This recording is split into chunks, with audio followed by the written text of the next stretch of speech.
The Jackal and the Sun Child. Lesson 5.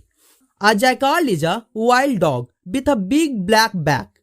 It resides in the desert. How did the jackal get his black back? This was how it happened. One day, the jackal saw a girl.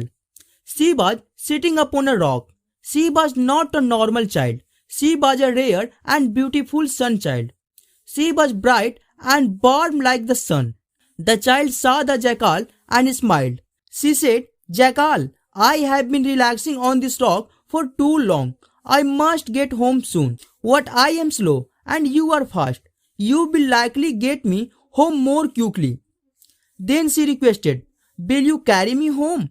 If you do, I will give you a gift. This necklace belongs to me, but I will give it to you." The wild jackal agreed. So the sun child sat on the dog's back. They started to walk.